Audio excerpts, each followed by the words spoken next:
I used to love my morning coffee until it stopped loving me back. The bloating, the discomfort, it just wasn't worth it anymore. Then I found Everyday Dose, coffee with benefits. It's real coffee blended with mushrooms, collagen, and nootropics.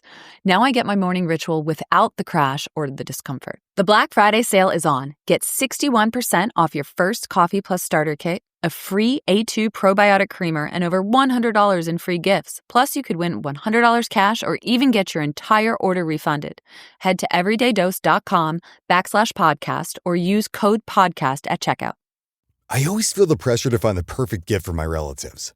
In this case, whether you're sending an unforgettable gift or treating yourself to everyday perfection, Omaha Steaks delivers the world's best steak experience. For me, I'm not just into steaks. I like all types of meat. That's why I'll usually get the Winter's Best Seller Pack. It comes with juicy fillets, chicken breast, pork chops, and even burgers. Omaha Steaks offers unrivaled quality and variety, and every bite is backed by their 100% guarantee. A family-owned company with over 100 years of experience in the meat industry. Save big on unforgettable gifts with Omaha Steaks.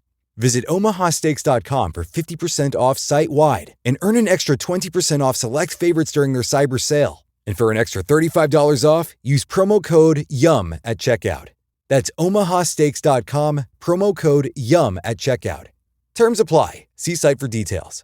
Go to omahasteaks.com to get 50% off site-wide plus an extra 20% off select favorites and more limited-time deals during their cyber sale. And use promo code YUM at checkout for an extra $35 off. Minimum purchase may apply. See site for details. A big thanks to our advertiser, Omaha Steaks. This is a podcast from Minute Media.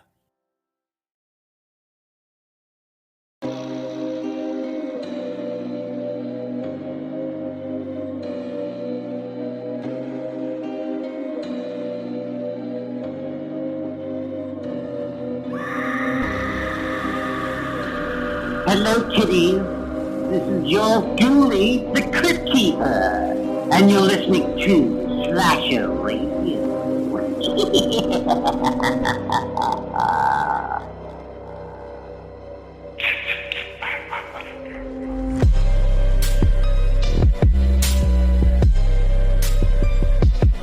Welcome to Slasher Radio with your hosts Mikey Bones, Kat Valor, and Rob Humphrey. What's happening, ladies and gents? Hello. Hello. What is I almost going said on? Heidi Ho. The fuck would you say Heidi Ho for? I don't know. Heidi ho. It popped in my brain, but then I pulled myself back. But then I said it anyway. I don't know. Act like you've done this before, man. What the hell are you doing? Just took us through his whole thought process on a Heidi Ho. Hell of a deal. All right, we're back. What? I am blanking hard. Oh God, we did Attack of the Killer Tomatoes last week. Yeah, we did. Oh, by the way, fucking Google and their algorithms and everything else that they do. I don't know what it's called. I was recording Cult FM earlier today with where's that button? That's a very important button. Little Miss Huge Clown Penis. Huge clown penis. And we were talking. We talked about Troll 2. This is a bad run of movies for me in the last couple weeks. So obviously we got on the topic of B movies, and I was looking up B movies for an example of whatever I was talking about. The first line was horror B movies, whatever it said. Second line was if you like Killer Tomatoes, Attack of the Killer Tomatoes. I was like, no, I don't like Attack of the Killer. Why are you showing me this? Of course you do. Your bad luck of movie streaks ends tonight, Mikey. Oh, okay. For a second, I thought you meant after tonight. I was like, what do you know about next week's movie that I don't know? No, it is. But you're tonight. talking about the amazing movie we watched tonight. The absolute holiday classic. Yeah. I'm so happy, you guys. We know you are, Kat. It's a winter miracle around here at Slasher Radio. We were supposed to have Harry Manfredini on, but unfortunately, Mr. Manfredini, obviously very busy. He's got a lot going on. So he's pushed it back. It's just scheduling, and we're trying to figure it out. So we had to come up with something else to do, and clearly I did not pick the movie. Listen, we have been over this already. I was simply throwing out suggestions. You offered up 0 suggestions. Yeah. Because you listed a bunch of movies. And Rob, I watched this movie with Rob. Lucky me. Made the experience so much better. Uh-huh. And we were discussing while watching the movie that the picking process and everything else, and that you said you gave other choices and everything. You gave a bunch of I lost no matter what in the movies that you offered up. But you could have offered up your own choice and you didn't. When I see movies like that, guys, it just takes my soul away. I had to watch Attack of the Killer Tomatoes last week. I had to watch Troll 2 and talk about that. What do I got left? Like, it's just, I'm defeated here. Well, you could have offered up something. That's all I'm saying. You didn't. So we ended up going with one of the movies I offered up. And like I told you when we were watching this, Rob, you said Jack Frost 2 in front of Kat. I didn't stand a chance. I was not about to get into that argument. I was just going to roll over and take this. I will say, though, in my defense, I did also offer you the opportunity. You did.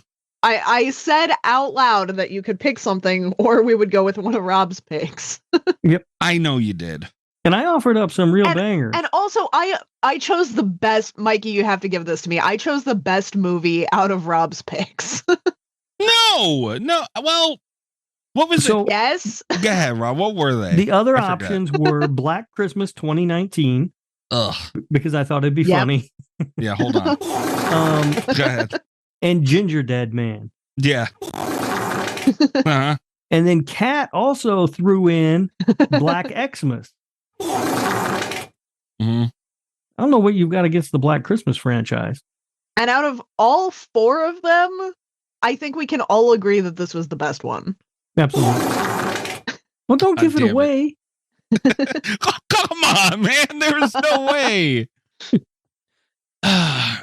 So, yeah, we're talking Jack Frost 2, Revenge of the Mutant Killer Snowman.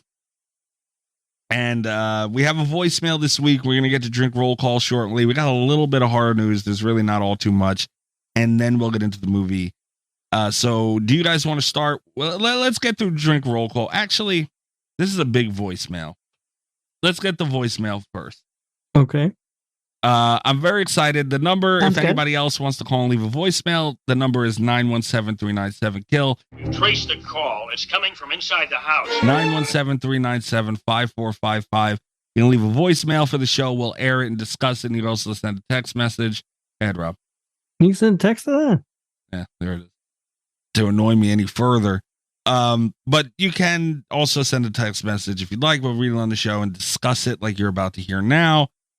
Here is our voicemail. I usually don't listen to these, but what happens is the thing that we use for our number, when people leave a message under it, like it transcribes it. So I see something and I seen something in this and I was like, holy shit. And I had to see if it transcribed it. Some of these transcriptions are funny. Mm-hmm. They're very far from what the people say. Yeah, I know. Yeah, it's like when I try to get Siri to send a text by, just telling her what to say. Somehow the word spaghetti always ends up in there, some dumb shit, For you, I believe it. Yeah, it's about right. Siri's listening at all times, Rob. Maybe you should think about how you act throughout the day. Just saying. But anyway, so here is the voicemail from this week.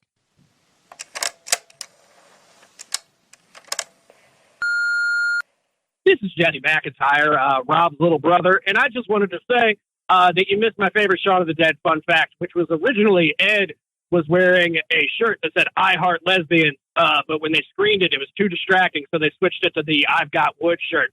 Also, The Shape of Water is the greatest movie ever made, but my brother's still an idiot because he doesn't like The Shining. Have a great day, guys. Hell of a deal. Wow. Oh, look at that. My little brother. Yeah, did you know he was doing that, Rob? I did not. I did not know that. What a fun surprise. Yeah, look at that. All right. And what a fun Shaun of the Dead fact. It was. I did not come across that one in my extensive research. As you know, I leave no stone unturned. No. Clearly I'm surprised that got away from me. I couldn't even say without chuckling. I can picture your brother who he knows you maybe better than anybody sitting there going, this motherfucker. Probably looked him up and wrote him on an envelope. He does insist that The Shining's good though, and I don't know. I think he might be adopted. You might be adopted. So yeah, that I was going to ask you, your brother a big Shining fan?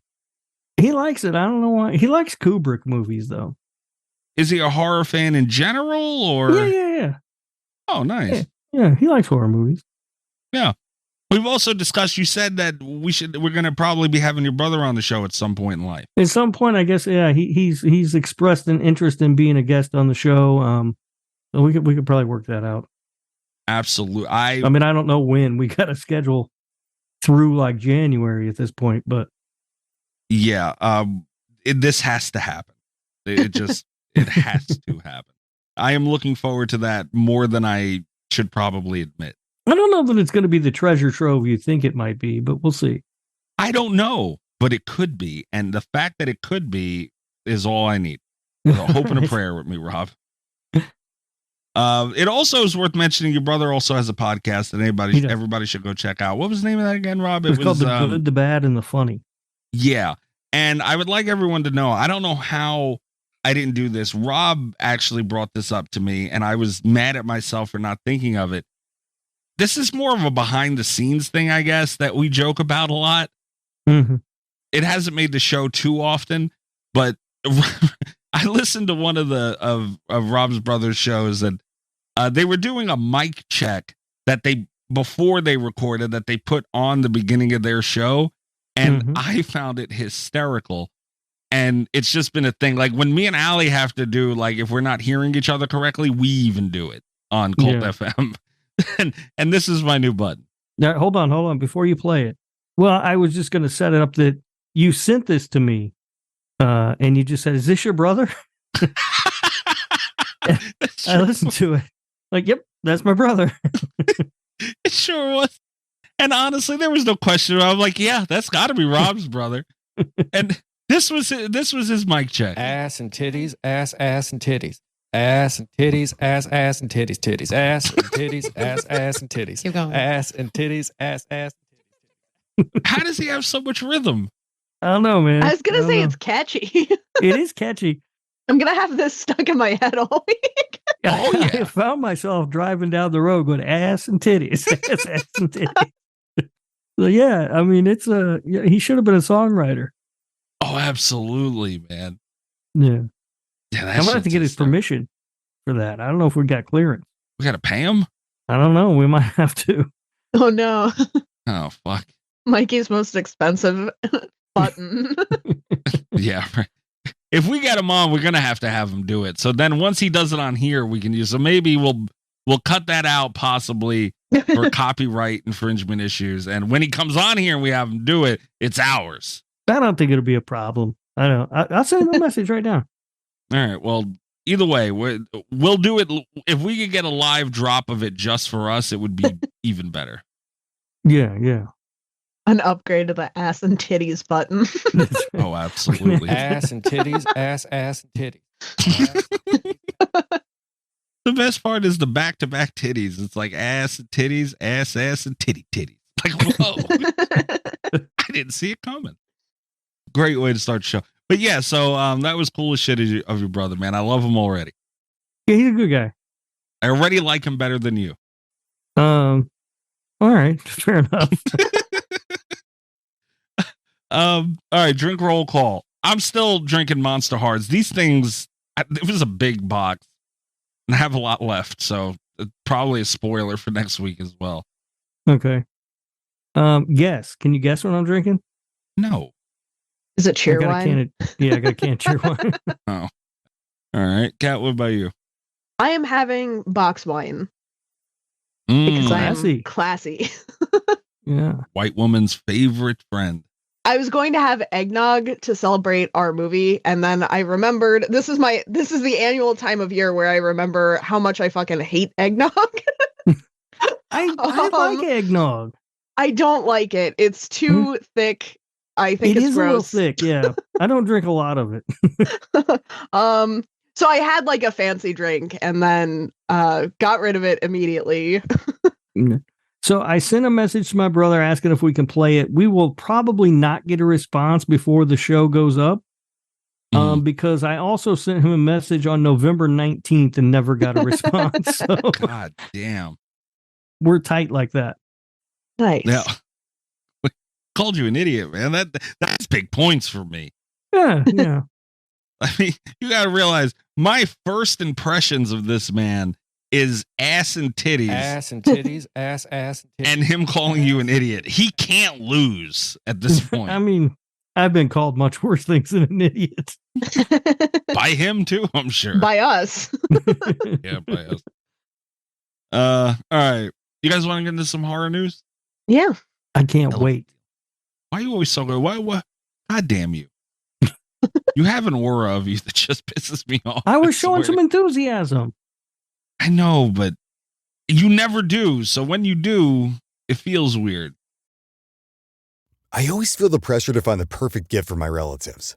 In this case, whether you're sending an unforgettable gift or treating yourself to everyday perfection, Omaha Steaks delivers the world's best steak experience. For me, I'm not just into steaks. I like all types of meat. That's why I'll usually get the Winter's Best Seller Pack. It comes with juicy fillets, chicken breast, pork chops, and even burgers. Omaha Steaks offers unrivaled quality and variety, and every bite is backed by their 100% guarantee. A family-owned company with over 100 years of experience in the meat industry. Save big on unforgettable gifts with Omaha Steaks. Visit omahasteaks.com for 50% off site-wide and earn an extra 20% off select favorites during their cyber sale. And for an extra $35 off, use promo code YUM at checkout. That's omahasteaks.com, promo code YUM at checkout. Terms apply. See site for details. Go to omahasteaks.com to get 50% off site-wide plus an extra 20% off select favorites and more limited time deals during their cyber sale. And use promo code YUM at checkout for an extra $35 off. Minimum purchase may apply. See site for details. A big thanks to our advertiser, Omaha Steaks. Time is precious, and so are our pets. So time with our pets is extra precious. That's why we started Dutch. Dutch provides 24/7 access to licensed vets with unlimited virtual visits and follow-ups for up to 5 pets. You can message a vet at any time and schedule a video visit the same day. Our vets can even prescribe medication for many ailments, and shipping is always free. With Dutch, you'll get more time with your pets and year-round peace of mind when it comes to their vet care. Go to Dutch.com to get vet care that is always there for just $92 a year. It's time to hump the news with Rob Humphrey. He's not a genius.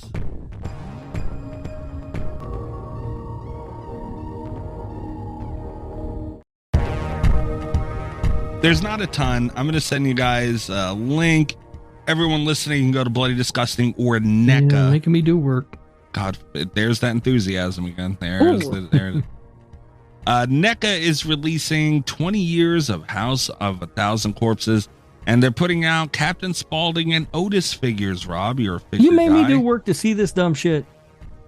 You like NECA figures? You're a resident figure guy. You've got to weigh in. I'm not a figure guy, first of all. Secondly, I have 2 NECA figures, one of which is Dr. Chalice, and so there's no way I wasn't going to buy that one.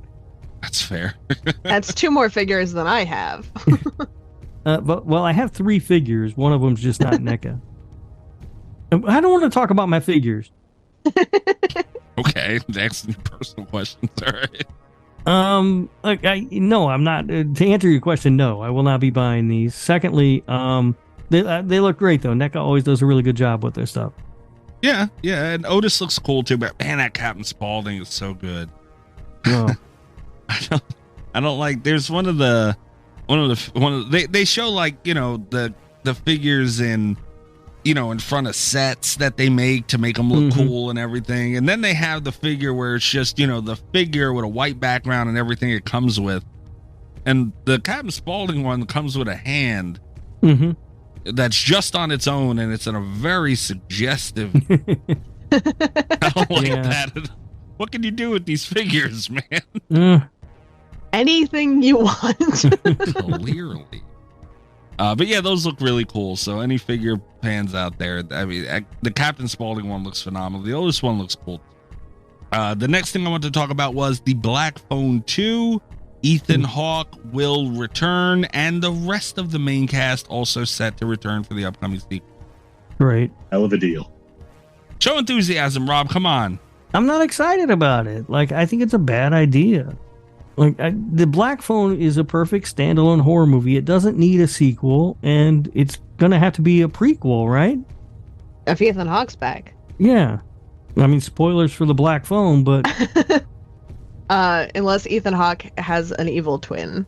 Yeah, there could be that. And that's the kind of dumbass thing they do with a sequel to a movie that doesn't need a sequel.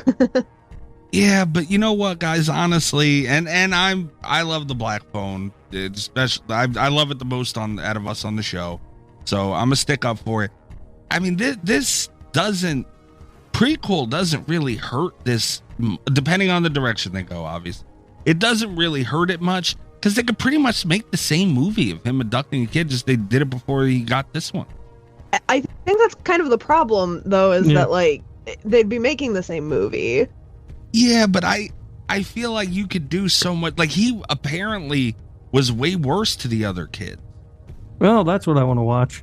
I think that's kind of the thing. Like, because not only was he way worse to the other kids didn't make it. That's going to be a really bleak, time. And also, they're going to have to... So, I complained a little bit about how they upped the supernatural aspect from the short story to the movie by adding the sister, who was also psychic, which I'm still not sure was needed, but that's a whole other thing. They're going to have to roll it way back because who are the kids going to talk to on the phone if there are no dead kids? Or are there going to be more dead kids? Are all children psychic? Like, it poses a lot of questions that I don't want answers to, I think. Yeah, I just think it's a bad idea. I mean, this to me reeks of a cash grab because there's no reason to make this movie. And the thing is, maybe Rob and I are wrong. It's happened before. It's happened before for both of us. There's a 1 in 10 chance, being generous, that this goes right, but there are about 9 ways it could go wrong. Like, it just seems really high risk, low reward. And that's the thing, even if it's like a fine movie, even if it's like a fun theater experience, I think still it's pretty likely that we're going to look back and be like, did we need that? Like, this could be another Quiet Place 2. Yeah. I don't know, man. I'm always the one that wants more. And like I used the example before. What if they said, "Oh, Nightmare on Elm Street was great. We don't do another one." The same could be said for Halloween. Yeah, sometimes it works. And I honestly, like, Ethan Hawke's performance in this was phenomenal. Mm-hmm. He could come into his own more as that character. And dude, if they do it right, obviously, I'm here for it. Yeah. And that's the other thing, though, too. Like, Ethan Hawke is great in this movie. Yeah. But is the grabber really a character that, is that a character that requires more? I don't think so. Freddy Krueger was a character that required more, right? Like, you just wanted to see more of what he was going to do. The grabber is just a fucking weird pedo with a fucking van. Like, I don't need to see that. With a van and a clown routine. I guess, yeah. I mean, I'm just saying, man. I want more of that. That movie was really fucking good. Well, we know you do, fucking weirdo. You son of a bitch. You know what? Where? What will kids say, huh? No respect. That's what you get. But again, we got to see. And look, if it's bad, I'm gonna be fucking pissed because I really like that first one. You know, and I forget we were talking about. We did our Patreon show where we went over Darth Gregor. I lost my buttons already. Kick him in the dick. We went over his half of his top 200 list on Patreon. We were talking about our 100 list that we did recently for the 300th episode. And I can't remember where I had it, but it was high. So it'll be a heartbreaker if it's not good. I hope it's good. See, now I'm moving into nervous a little bit. I will say that's kind of the thing. I'm kind of surprised that you're as for this as you seem to be. You have the most to lose. Oh, I know. I know. It's a lose game. Like, it's just win-lose. There's no middle ground either. Because if it's mid, that's kind of a letdown too. You know, because like then if they do another one, then I'm not going to look for. It's either win or lose here, and if it's good, that's a big ass win. But yeah, if it sucks, that's going to hurt.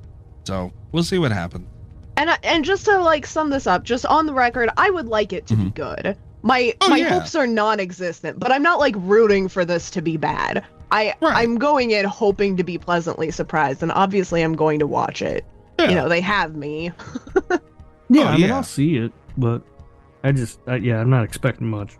Next up is here comes more you sons of bitches. Tim Burton. He celebrated the end of filming Beetlejuice 2 by taking a picture of himself. Well, not taking a picture. Yeah, he took a picture in the iconic waiting room scene. This is why the fuck is this picture taken? I'm sending another still picture from Beetlejuice 2. Yes, another one. Great.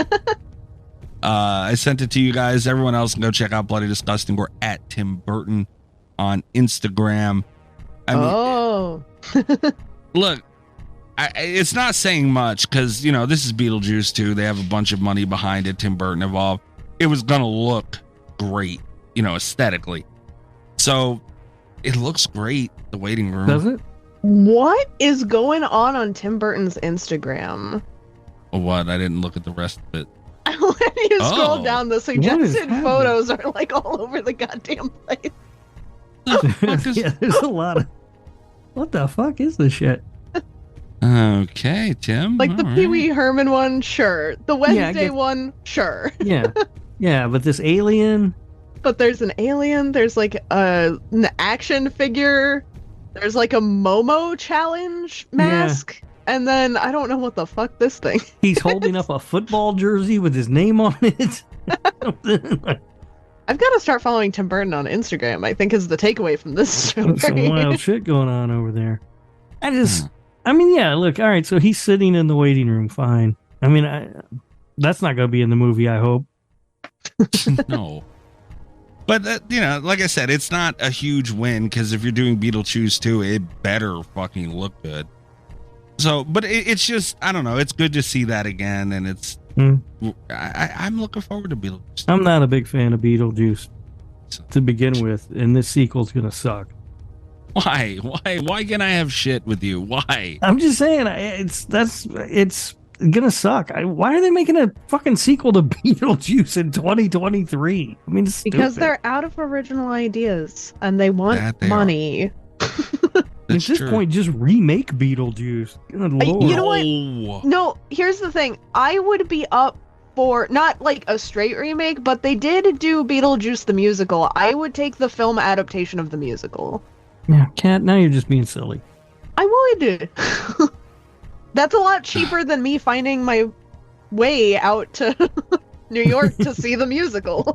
I'm curious about it, but I don't want to drive that far. What if it sucks? Yeah, and you're not going to be able to stay at Mikey's house. I already asked. He won't let anybody do that.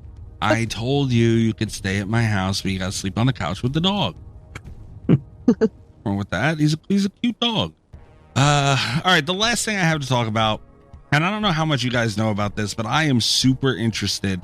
Apparently a Godzilla movie came out called Godzilla -1. Yeah. Apparently it's Godzilla, but he's scary. Woo. I don't know how true that is, but Godzilla has always like made his way into the horror genre, and he never deserved really to be there. If they could make him... Hot take. You don't think so? You think he... I don't know, Kat. Here's the thing. I also... am confused as to why Godzilla is there. But we were talking about this last week. There are some things that we just embrace as the horror community, and it has always made more sense to me that Godzilla be embraced than like King Kong is also one that we've embraced. You know? King Kong I'm okay with. And I say that Godzilla because makes more sense to me. King Kong makes more sense to me. Maybe not so much for King Kong himself, but those movies and the creatures he has, they're horror. Like, just period. Especially in the last, like, 3 movies. Or, 3 or so movies. Even in Godzilla vs. Kong, when they were on Skull Island, those motherfuckers were scary. Were they? Yeah, the dinosaur gas things. Well, I thought they were.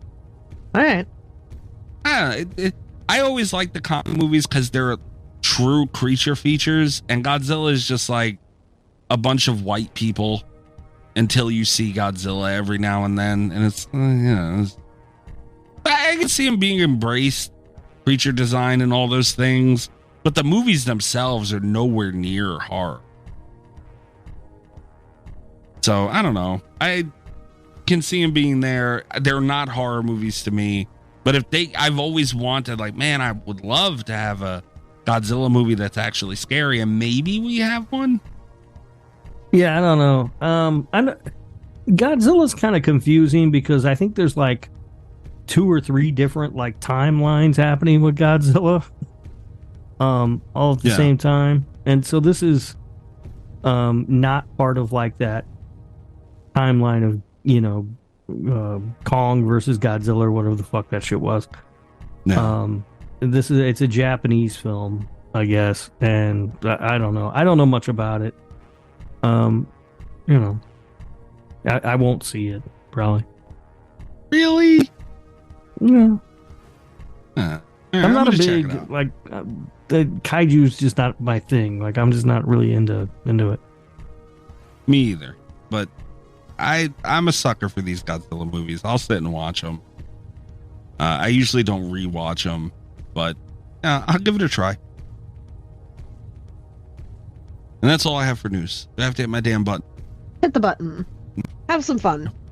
Crazy idiot! Get the fuck out of here! You! Go ahead, go back to turning tricks and old folk and you pain in the ass!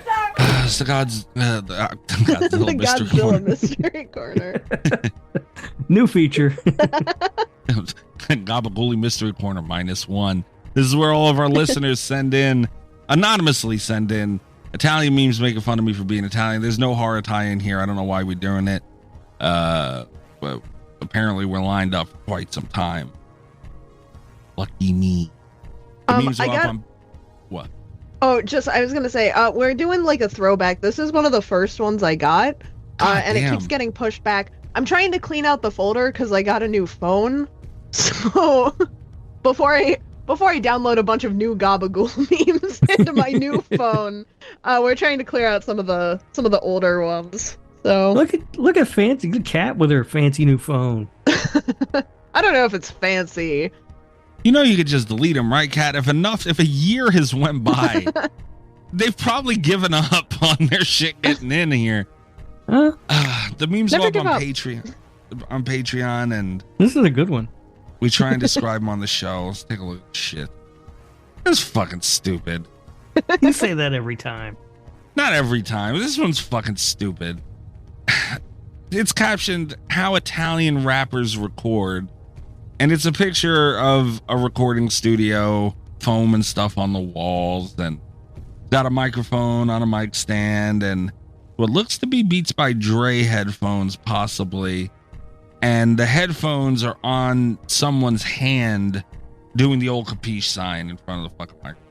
This was amazing. The level of detail that you went into was worth the meme submission alone. You really did put in quite the description there, Mike. You're painting us a picture. Yeah. Picture sucks. I don't like it. Seemed like you were pretty into it. No. It's terrible. It's not funny. It's just stupid. Low tier meme. I still insist that we should probably at least there should be a grade to get in here. And like this one to me wouldn't have made it. This one. Oh, I like this one. I was gonna say the thing is that I would be grading them and I would have passed this one right through. So this one waited a year too. This one, yeah, the hell. Also an update on the Italian Fleshlight one from a couple of weeks ago.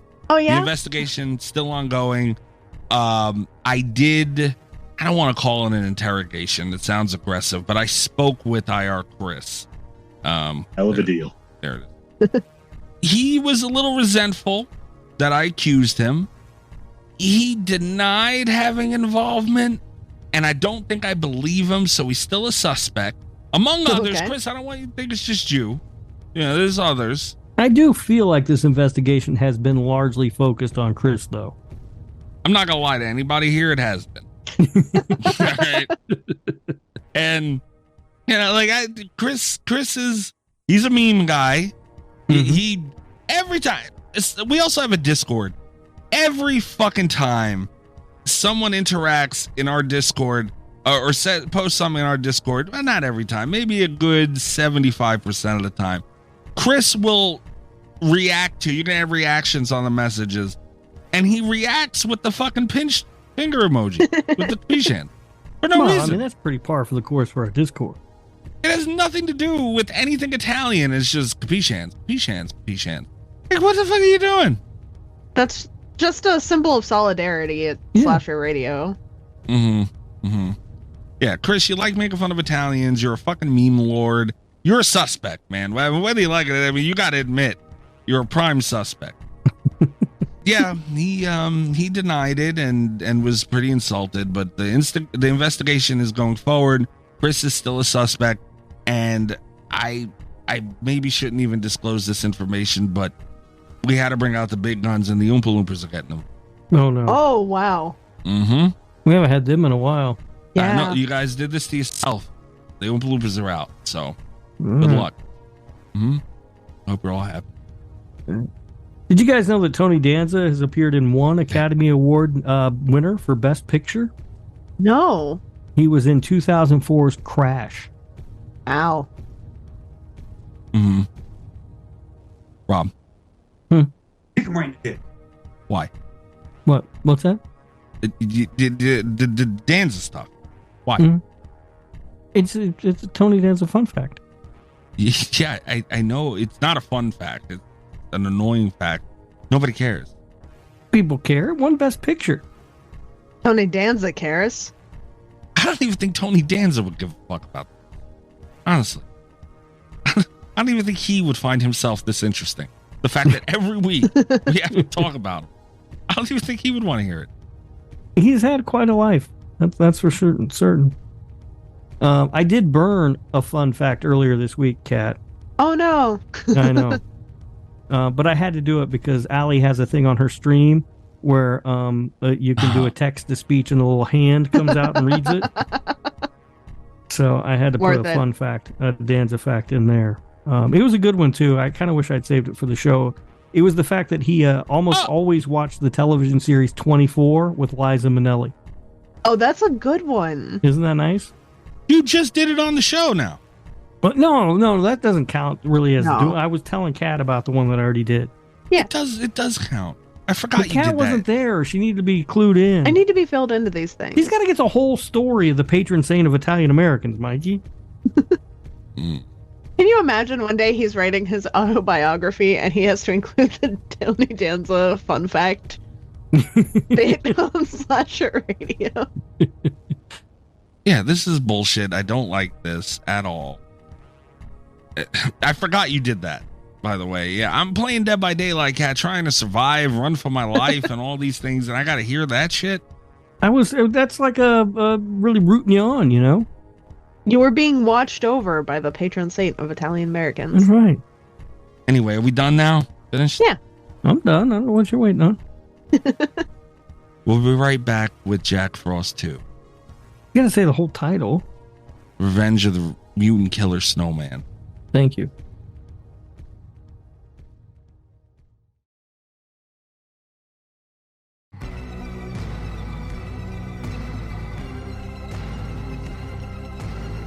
All right. Who's taking official blame for this, by the way? You, I think, made the final decision here. Yeah, this was a Mikey pick.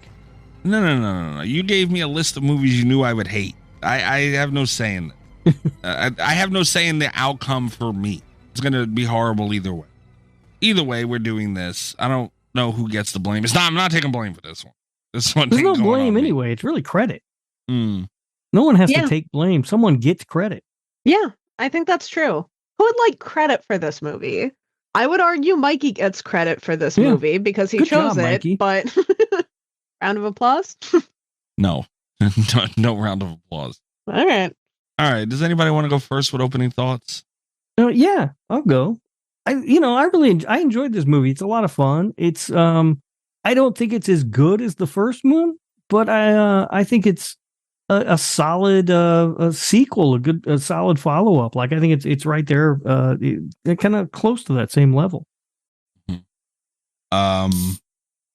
This movie sucked. I didn't enjoy it at all. It is nowhere near as good as the first one. The first one was very mid. Okay, well, let's not get crazy. I said it. It was the very first 10 out of 10 movie ever on this show. Yeah. Yeah, by Cat. Which was a bit, but I don't know if it is anymore, to be honest. The line here is, it's always gray to me with these movies. The first one was saved by somewhat funny one-liners, and you've seen a lot of the Snowman, and he was doing his thing a lot in that movie. And like, all right, if you're into movies like that, I can understand. This was absolutely ridiculous. For anybody who hasn't seen this movie, I envy you, but it's about a killer snowman in, what was it? It's not Hawaii, the Bahamas, which for obvious reasons is absurd. And you didn't see much Snowman. It was a lot of quick shots of his face and then things flying or falling. What I'm hearing is that Mikey wants to see more Jack Frost. What Mikey's saying is, if I have to sit and watch a movie about a killer snowman, at least let me see the snowman kill stuff. Don't let me see a shot of a still snowman and then cut quickly to a badly done icicle flying or a snow anvil falling on somebody. Yeah, like, no, I don't want that. That was a great kill, Mikey. It was awful. And I would also like to remind everybody that this is a very mean pick because of my traumatic experience with the first time I seen Jack Frost. I was a young boy. Because I missed an episode? Oh, yeah. Were you sad? No, no. I was a young boy in my grandfather's room. I was sleeping with my grandparents, and I was on the floor, and he made me like this little blanket set up down so I could sleep down there. And my grandfather had fell asleep, so I'm flipping through the channels looking for something to watch because I'm up. And Jack Frost. I seen it on the bottom of the TV. I was like, yeah, all right, Jack Frost. What's his name? What was the good Jack Frost? Who was in it? Michael Keaton. Michael Keaton. Tim Allen. No, that was the Santa Claus. Come on, get your head out of your ass. Yes, it was. Santa Claus was great. So I sat down, I snuggled in, and I'm ready for some good old wholesome Jack Frost. Dude, I was fucking terrified. I was like, what the fuck? And I woke my grandfather up, turned the TV off, and, it was not a good situation. Very young. So, yeah, that every time I see this movie, it does remind me of that a little bit. So, shame on you guys, really, for putting me through this. But this isn't the original one. This is Jack Frost 2. Yeah. Still the same snowman.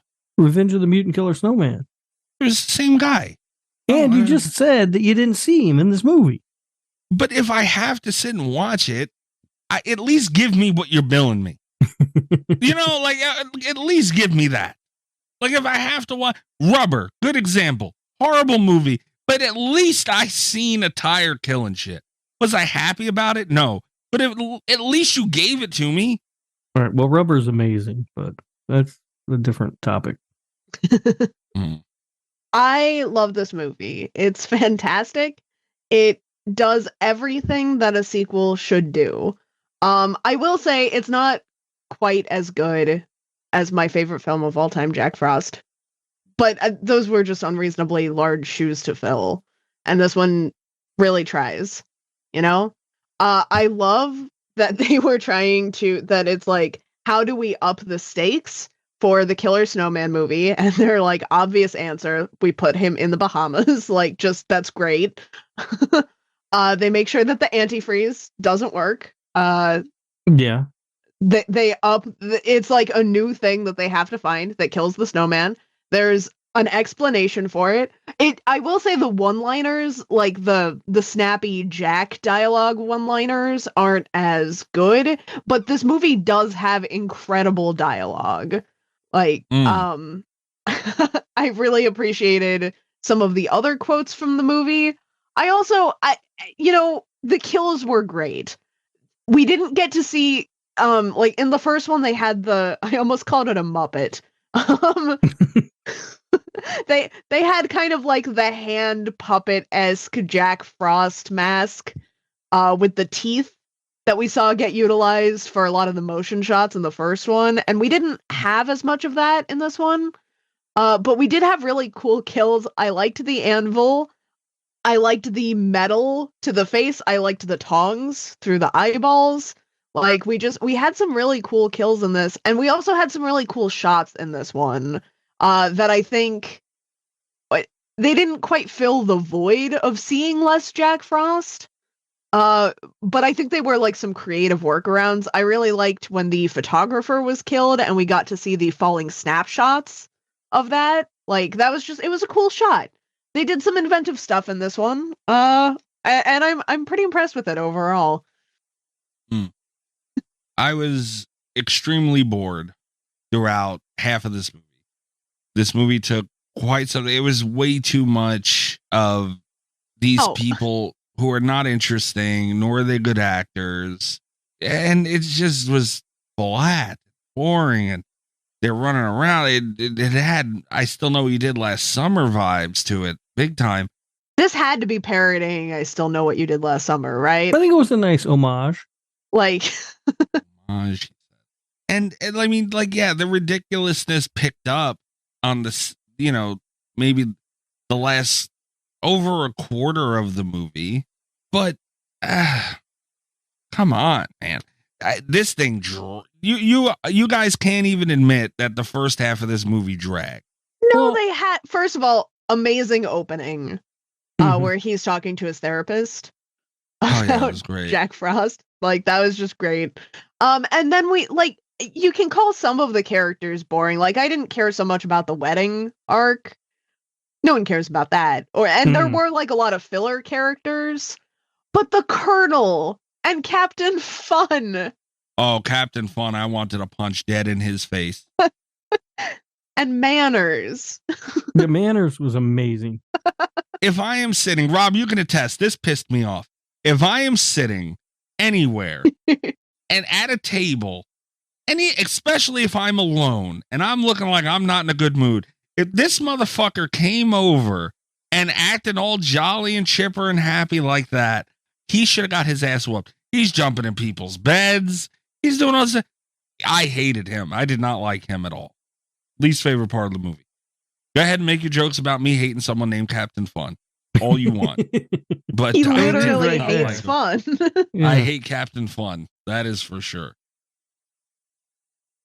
Look, I think the boring part, what are you talking about the boring part, Mikey? The beginning, I didn't find it boring. It's like an interesting character study. They're setting up the fact that there's still trauma there from what he experienced last year. I told you looked at this movie too surface level. The story here is really about a small town sheriff who's haunted about the things that he's seen in his life, and he's trying to run from his past, but you can't run from the past. The past will always catch up to you.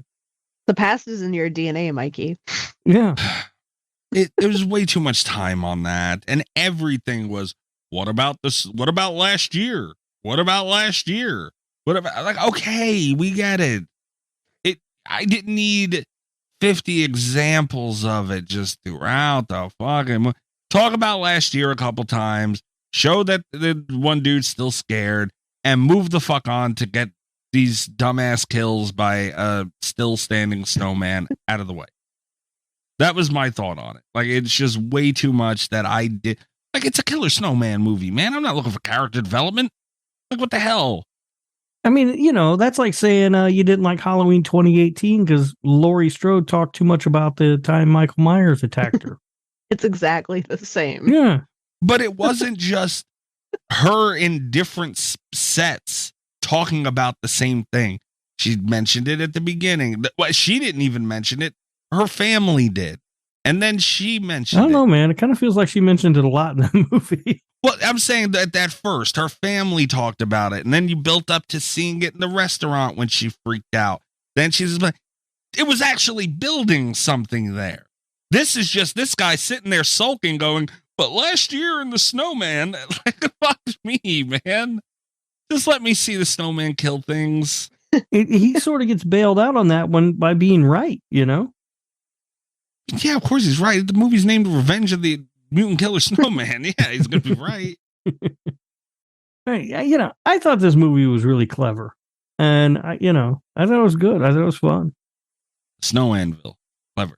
Snow Anvil. The Snow Anvil was genius. I mean, you got to admit, Mikey, you did not see that coming. No, I didn't. No, I did not.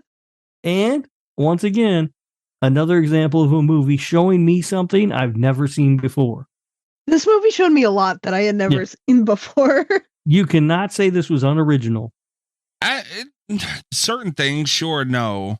You could say that, but a lot of it, I could have went without a Snow Anvil. I could have went without that.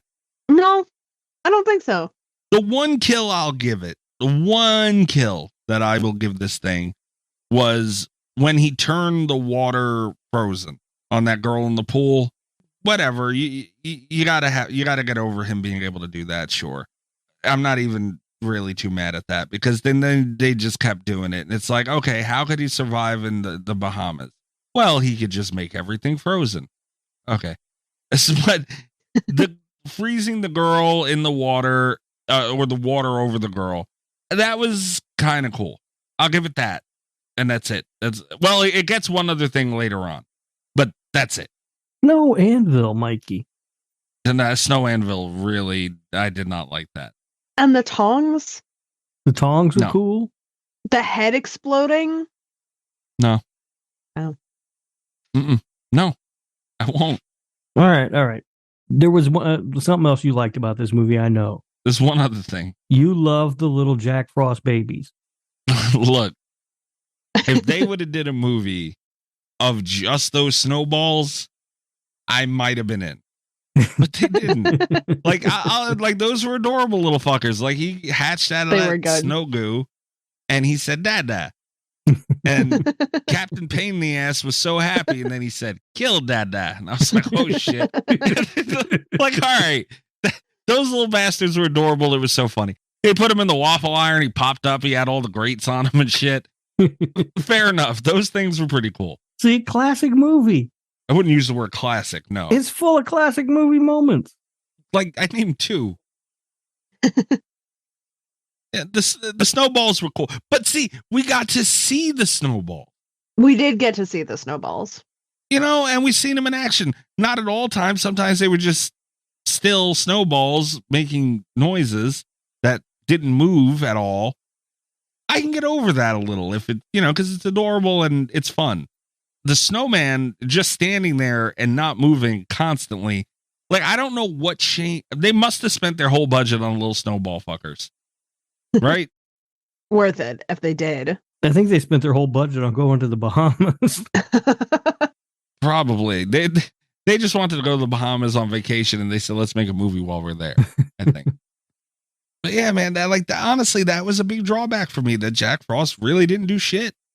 He did a lot. Physically, he got a lot done within, what happened in the movie. But it was all close-up shots of his face mostly. Yeah. Why? I mean, I see what you're saying. One of the things that, if there was a drawback to this movie for me, it was that we didn't get to see a lot of the kills on screen. Mostly any of them. That was a bit of a disappointment. Because we got to see like the cool aftermath of the kills, like the eyeballs on the tongs and stuff, but I would have loved to have seen that happen on screen, Yeah. Mm-hmm.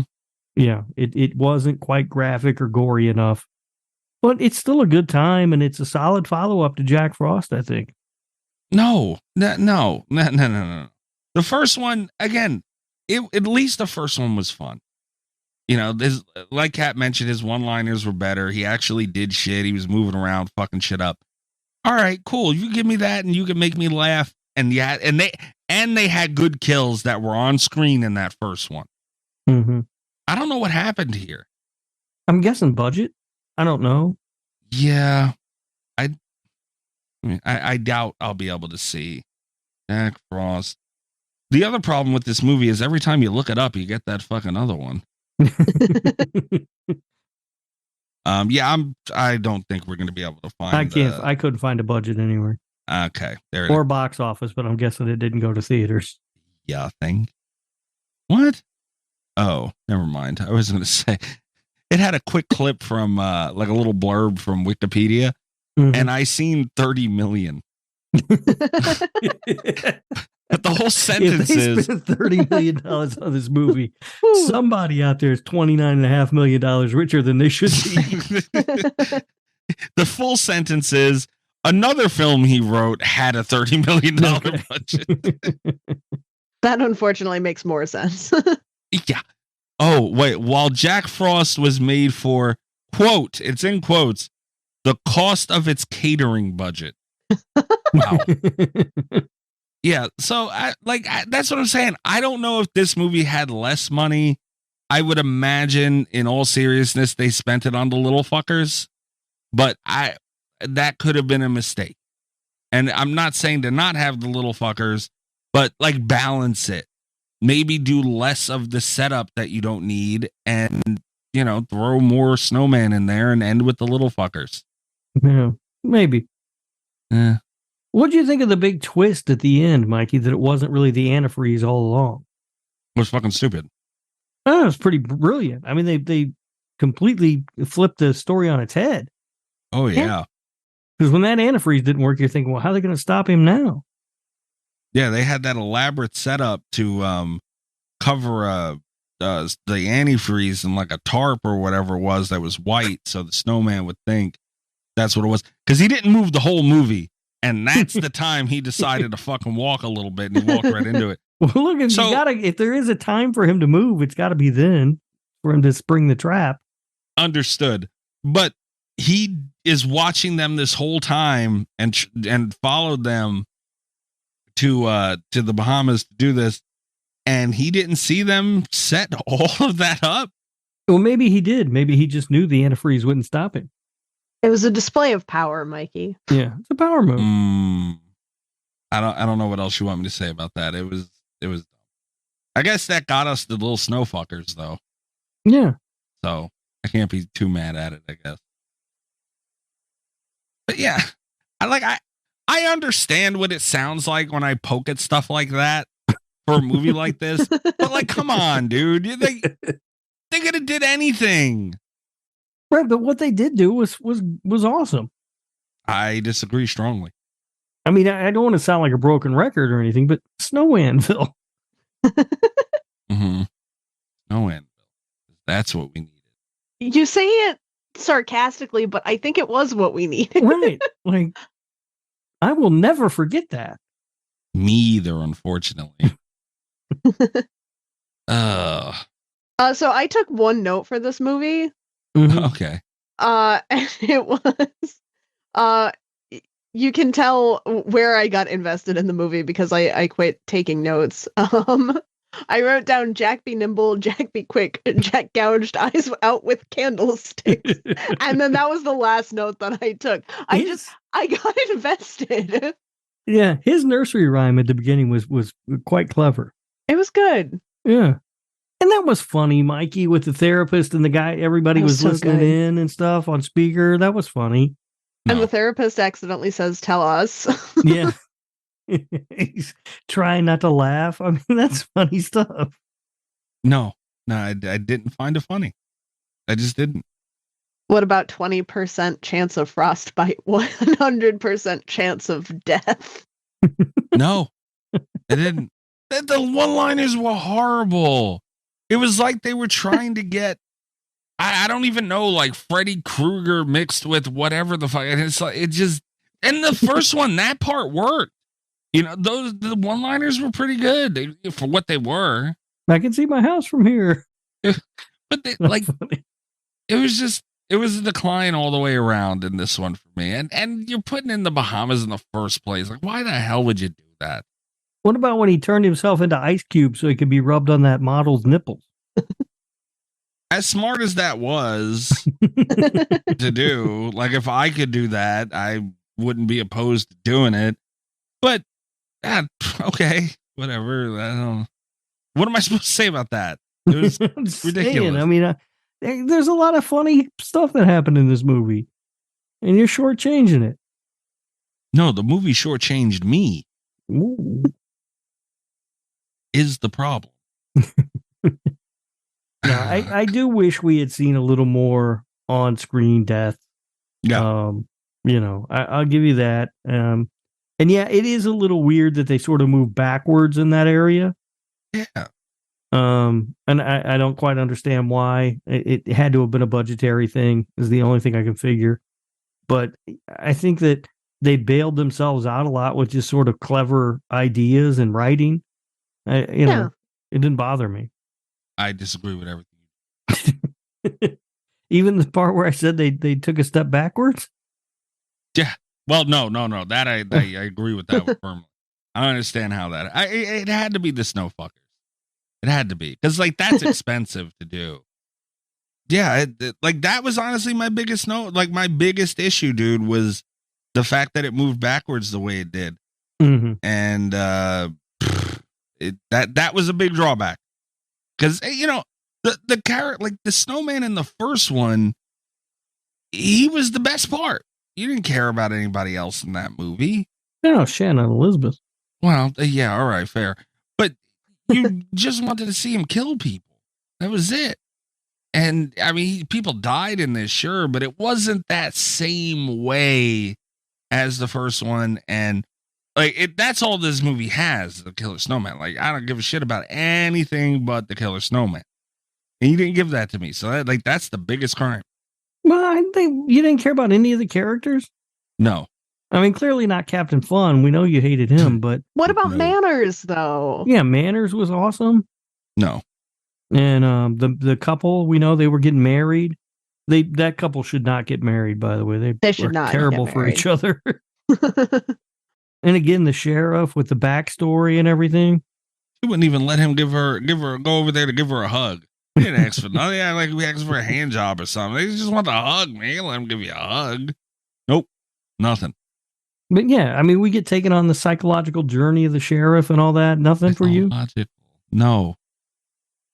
And then at the end, you killed the mutant killer snowman with bananas. Yeah, that was brilliant. How? Again, you did not see that coming. They subverted expectations. No, they didn't. They did. You didn't see bananas being the thing that was going to kill the mutant killer snowman? That's stupid, though. But it subverted your expectations in their tradition of great slasher films like Scream. And there's a reason for it. They wrote in a reason. I'm going to ignore Rob brought up Scream. This thing. Scream's going through enough right now. You stop it. But look, make it make sense, though.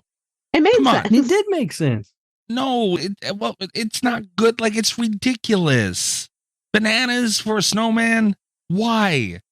Because he shares DNA with the sheriff. And the sheriff was allergic to bananas. That's not stupid at all.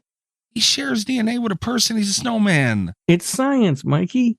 What do you can't, okay, Mikey, you can't be mad at the snowman sharing DNA plot point when the whole thing is about the DNA of a serial killer melting into snow. That's the whole premise of the movie. Sure I can. They never shot bananas at Chucky to kill him. That's ridiculous. That's because Chucky wasn't resurrected with the DNA of anybody else. But he had a dude and a doll, and they would never say, let's shoot banana at him. That's the answer. No, they stumbled upon the banana thing on accident, though. Yeah. They didn't just decide to try bananas. It shouldn't have been the movie in the first place. No, it made sense, Mikey. The DNA got mixed in when they did the antifreeze at the end of the first movie. God damn it. It makes perfect sense. Oh, yeah. Oh, and I don't know if you noticed this, Kat. Fuck this movie altogether because of this alone. Forget about everything else. Everything else. That motherfucker said oi. He did. He did. You noticed the oi? Yeah, he sure did. Yeah. How dare he take my oi? I feel like maybe you took it from him. I didn't know he said it. You are a closet Jack Frost fan. You have been for years. This is my first and last time watching this movie ever in life. Also, did you guys notice Doug Jones was in here? I did not see Doug Jones in this movie. He played Dave, apparently. Who the fuck is Dave? Dave. He was there. Oh, he was one of the guys at the bar. Oh. No, I didn't see him. That was him. That was Doug Jones. Oh. Did not notice. From Rob's favorite horror movie. Famous for being in the greatest horror movie of all time, yeah. That's The Shape of Water, Mikey. Yeah. And then they have an end credit scene of a freezer and nothing happened. That was great, though, wasn't it? And something did happen. We learned they were still trapped in there. I was so mad. I love how long they pan in on that. Dude. It's so fucking long. I was literally out loud begging for this movie to end. I just wanted it to fucking end for like the last half hour. And then we watched this for Allie's movie night in her Discord. And I asked her to check the time. I was like, I need to know how long. And there was still like 15 minutes left. I was like, fuck. Like, all right, it's almost over. That 15 minutes felt like forever. And then two end credit scenes.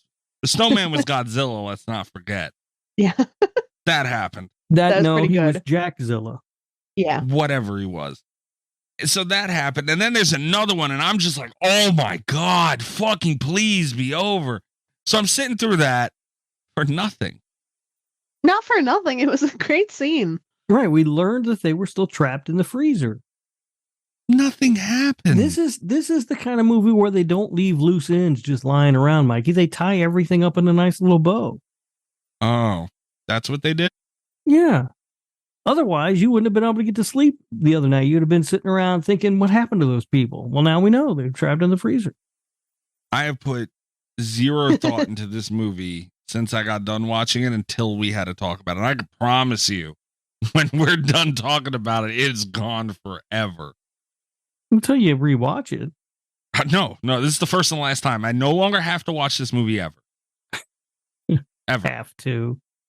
Mm-mm.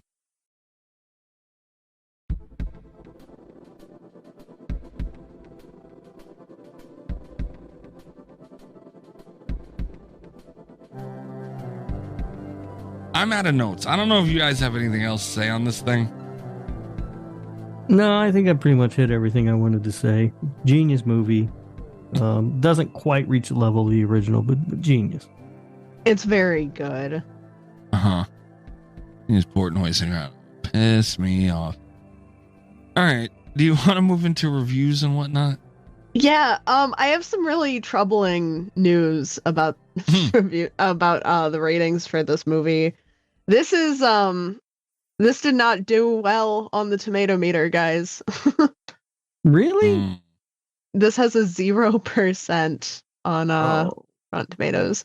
It's a 0%er. How many reviews did you see? It only has 6 reviews though. Okay. So smart people. It's gonna have 7 when we're done with this, and I spoiler alert. No, you said when we were done, you were never thinking about it again. Well, I'm gonna leave one review and give it 7 and keep it where it's at. I can tell you that.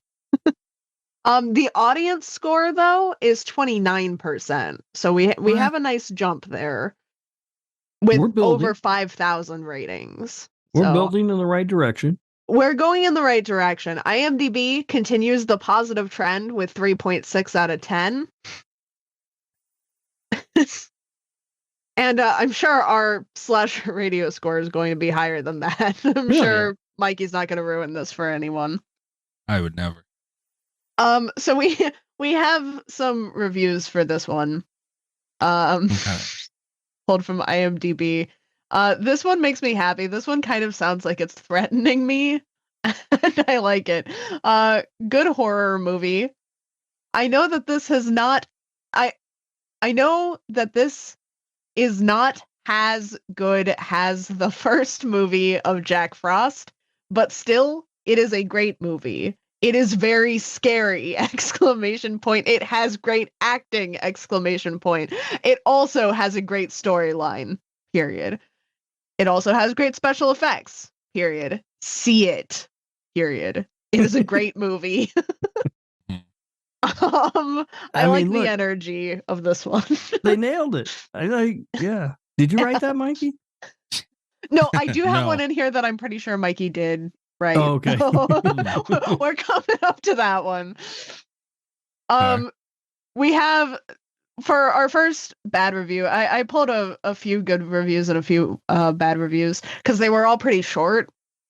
Our first bad review reads, asinine! Exclamation point. Utterly asinine! 2 exclamation points. Jack Frost 2, the worst horror film I have ever seen. Why? 1, the premise is well beyond ridiculous. The damn thing doesn't even have legs to move on.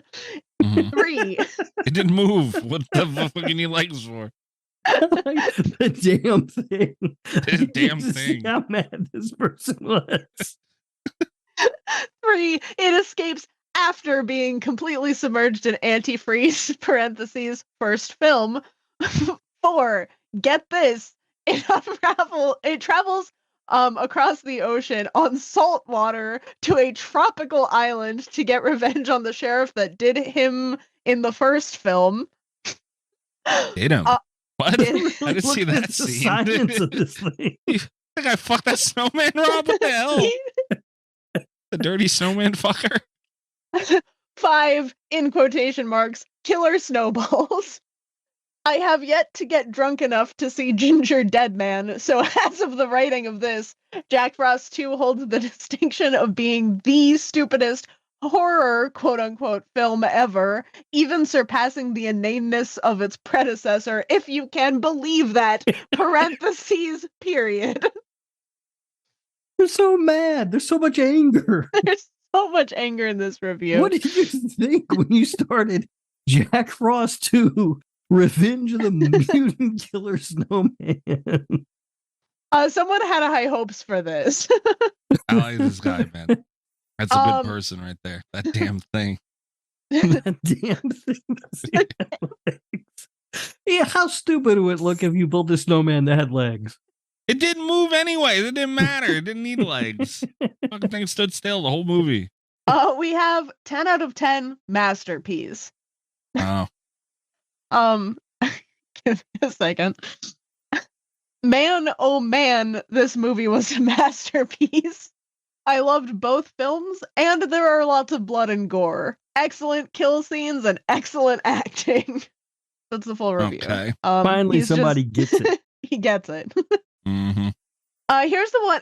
This is the longest review, and I'm pretty sure Mikey wrote it. It was written allegedly before he watched it, but I have doubts. 1 out of 10. This film ruined my whole night. Wow. On a scale from 1 to 10, I give this film 0 grr. Did you write grr, Mikey? No, I think you wrote grr. I would have wrote growl. Growled. And yeah, you both know that. I would have wrote growl. If it said growl, I would really not be able. There's no plausible deniability there if it said growl. I used to be a fan of grr, though. I did grr back in the day. Oh, this was written back in the day. Oh, well, hang on. I've graduated to growl. Now I just growl.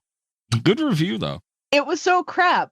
I took it back and got my money back, and I got to rent another video. I swear by the end of the film, I was totally depressed. I love renting movies and settling down on the sofa with a mug of hot chocolate, but I just felt completely sick after the first half hour of this film. That's so his good. hot chocolate, his little blankie, to watch a Christmas movie. That's so beautiful, man. He gets it. Like I like this guy. Kat, does he have an email or anything? I feel like me and him should have like a cope group or something.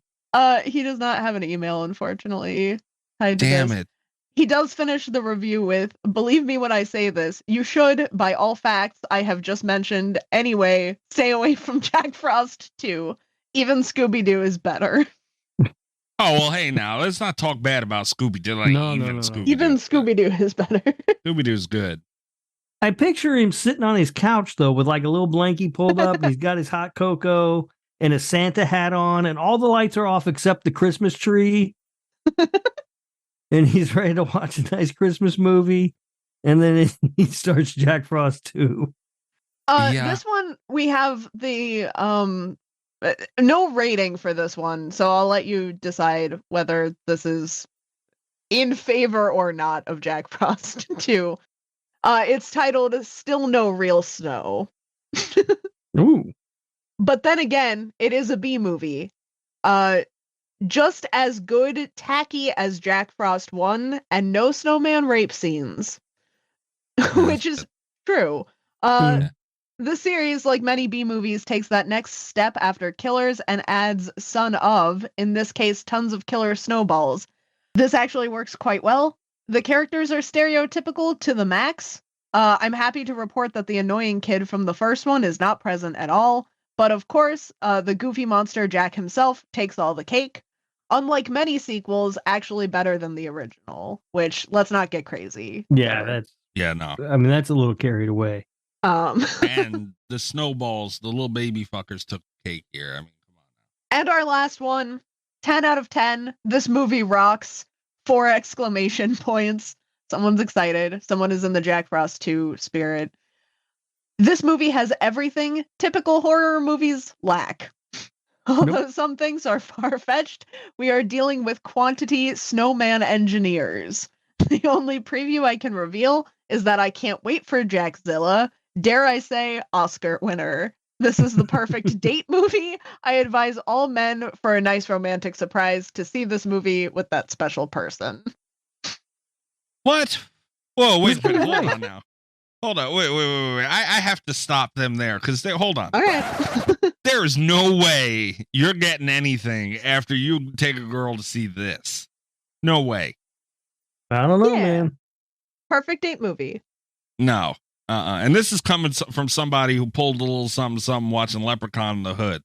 I had no business getting anything from that movie. This one, worse than that. That's fucking hysterical, though. It is a good date movie. Oh, it's not. Because it's a movie rich with themes and everything, so you can really just dissect it later, really get a conversation going. Advise all men for a nice romantic surprise. Rob, we watched this movie together. Was this a date movie for us? Oh, we've been on our first date, Mikey. Yeah, well, I didn't get any after, so obviously it didn't work. Rob, don't put out. At least not on the first date. He's a lady. This man or woman has been an IMDb member for 21 years. They have only left this one review. Get the fuck out of here. I don't quite know what to say about that. They were so moved by this movie. They were like, I'm doing it. This was the one. I waited 2 decades for this moment. This is it. Get the fuck out, man. Oh, right. Are we done hearing from these fucking idiots? We are done hearing from these movie review geniuses. No, there's only one genius.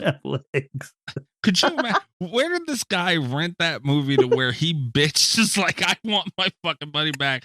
This movie, I got the movie and it worked fine, but it sucked so bad. It's pretty funny. So I have a story related to that. I don't know if I should tell it or not, though.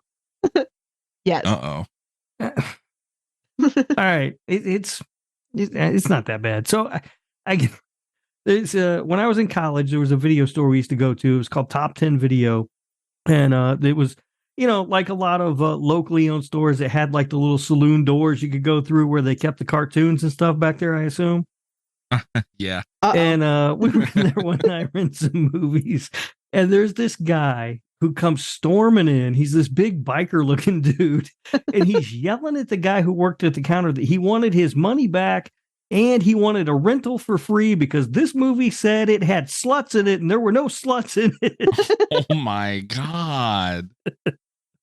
Wow. So, I mean, they'll do that for you, I guess, because they gave him a different movie and let him get the fuck out of there. I think if you're a big biker guy, you can demand pretty much anything you want. It's one of the funniest things I've ever seen. Sluts is so subjective, though. Yeah. Like, yeah. What? Were they not slutty enough? Were there no sluts at all? What the fuck was he watching? Yeah, according to him, there were no sluts in the movie. Wow. And he's All mad right. about that. Well, yeah. Are you guys ready for some trivia here on this movie? There's not a lot. Yeah. Thank God. We don't have any budget or surprisingly no box office. Imagine. I can tell you that it rained the entire 4 weeks of shooting the movie, which resulted in a tropical island with an amazing lack of sun for the production. Noticed that, much like I still know he did last summer. Oh, that don't even get me started on that. I'm still mad at what you guys did to that movie. I will not get you started on it. Don't worry.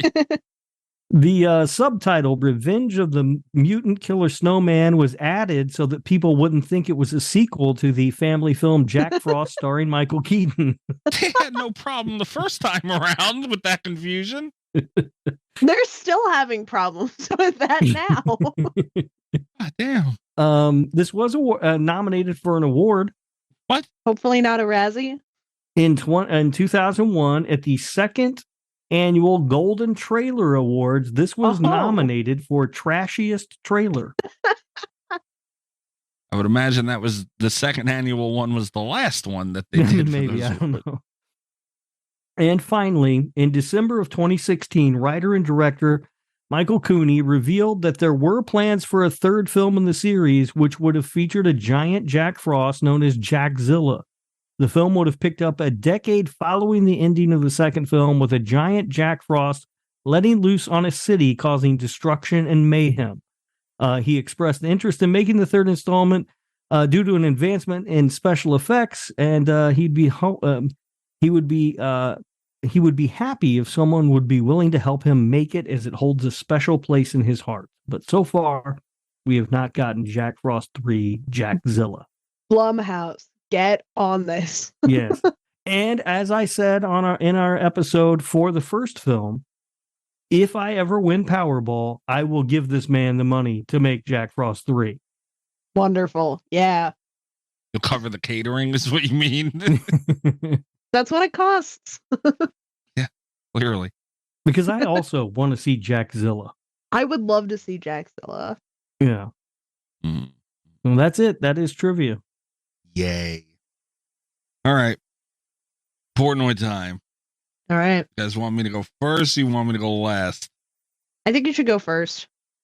Okay. This movie sucked.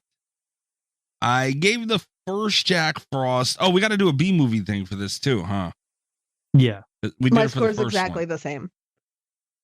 God damn it. Oh, wow. Mine are not. The first Jack Frost, I gave a 2 for a real movie and a 4.5 for a B movie. This is not sniffing that. For a real movie, I am giving this a full point down with a 1. It didn't. Every single decimal used in these points for me are those little snowball fuckers. It's all of it. But they weren't in there nearly enough to carry everything. And, some of it could have been done a little better. So it gets a 1. For a B movie, again, considering the little snow fuckers, I'm gonna give this like a 1.9. That's the only difference. Like, this thing sucked. You are so low for a B movie score on this thing. No, and man, on the original, by the way. No, the original was lucky to get what it got. This one, it didn't have it. The characters weren't interesting enough, and there was a lot more characters in this one than in the first one, and a lot less Snowman. No respect for Jack Frost. No respect for Jack, especially in this one. And the kills were damn near all the kills were off screen, and I don't know what the restraints were here.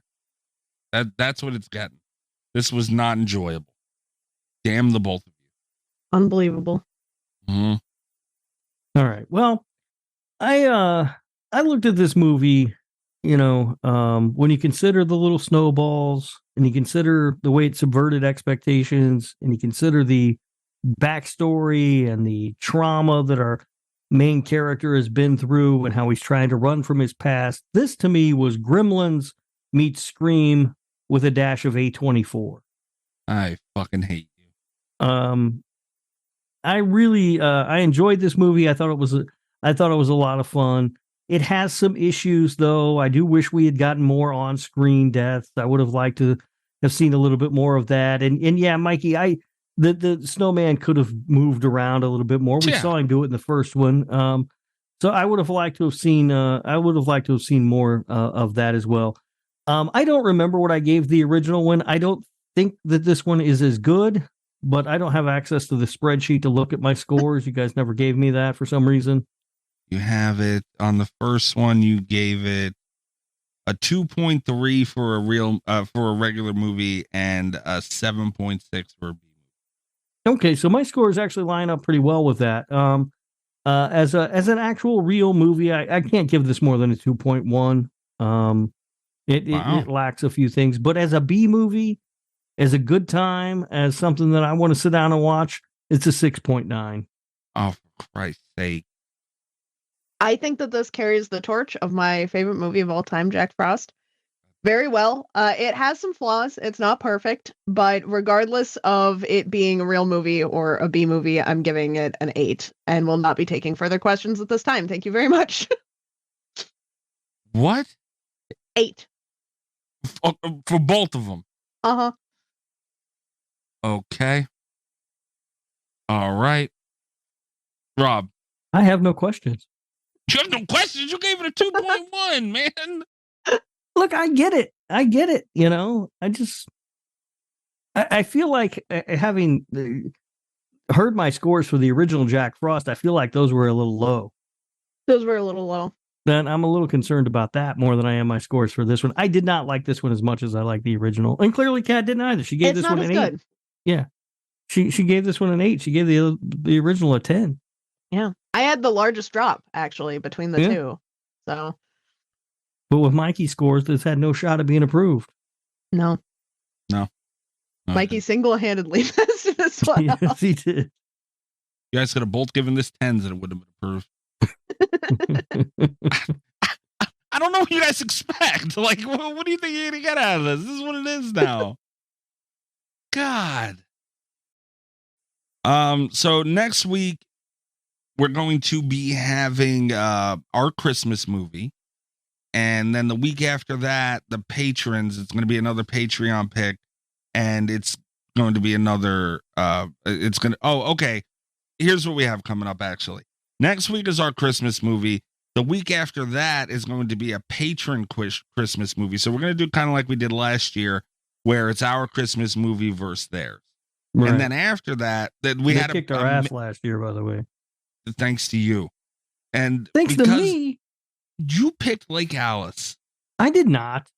That was not I'd never even heard of that fucking movie. I did not pick Lake Alice. I actually think we can just forfeit to the patrons this year because we used our best Christmas movie this week. We did use a strong one already. That was a mistake on our part. Yeah, we fucked up, guys. Yeah. The Patreon Christmas movie is, we had a makeup Patreon pick that we had to do. So that's what is going to be. And then the week after that, so it's our Christmas movie, patron Christmas movie, and then another Patreon pick. Jesus Christ, how many movies we let the patrons pick? We had to make up for one. They didn't get one month. I think it was October. These people are starting to get on my nerves. And I want you both to know, this is going to be the one I just mentioned. That's going to be the last Patreon pick of the year. And Chris has already been mentioning how after, like, once the year is done, he is no longer obligated to be nice in the Patreon picks. Yes, I've been threatened. I expect that he will be. I have faith in Chris. You are not an intelligent person for that. And well, that's an out of context statement. Chris, very capable of picking good movies when he wants to. Extreme, one of the top. He's picked some very good movies. But when he doesn't want to. Whew. So they really got us by the balls this month, honestly. So here we go. Then obviously it's a good time to sign up for Patreon, patreon.com/radio. There is a 1 week free trial. So, with the schedule coming up that we have, use it wisely. And you could sign up for a week and not pay for that week and go back and listen to all of our Patreon content and then just cancel. It is physically impossible for them to do that. So yeah, go over to patreon.com/radio. Check that out. Support the show, support indie horror. And you can follow the show at /radio on Twitter. And that's pretty much it. We got all that Christmas stuff coming up, and it's starting January. We have the slashies coming up, which means we have a lot to do. Don't worry, I'll start the spreadsheet. Goddamn. That's really it. You can check me out at Mikey's Dad. You can also check out the other show that I do called Cult FM that I do with Little Miss Huge Clown Penis. Huge Clown Penis. And that's also a horror content show. This week we talked Troll 2. Apparently, Allie started a segment on there, guys, called Make Mikey Watch. Like, that doesn't happen enough. So, Allie made me watch Troll 2. That was a fucking joy. So I talked about that, and we talked the, all the Scream bullshit drama that's going on. So listen to that where you were listening to Slasher Radio, and that's it for me. What about you, Rob? I am on X or Twitter or Twixter, whatever it's called, at Radio Rob 123. You can also listen to the other show that Kat and I do together, the Nick fucking Woo Cage Cast. It's Nick effing Woo if you're searching for it, because they won't let you say fuck in the name of your show. And you can find that wherever you are listening to Slasher Radio. We will be discussing 1995's Kiss of Death. Never heard of it. Kat, what about you? You can find me on Twitter at cat_velour, VOLEUR. You can find me on the other social medias at catvelour, or check out my website, where all of my books are, catvelour.com. All right, guys. See you next week. Christmas time. Good night from Slasher Radio. All the best with Slasher Radio podcast.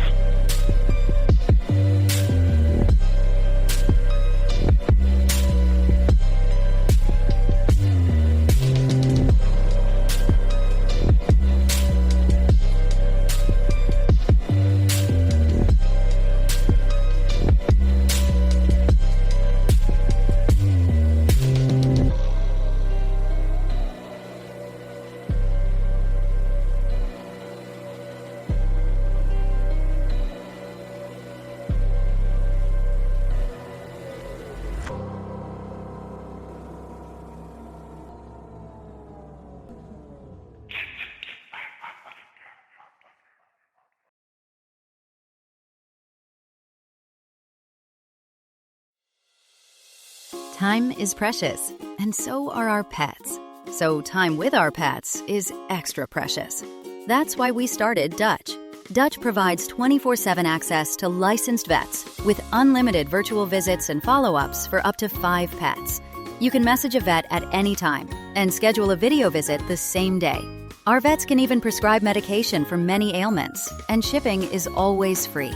With Dutch, you'll get more time with your pets and year-round peace of mind when it comes to their vet care. Go to Dutch.com to get vet care that is always there for just $92 a year.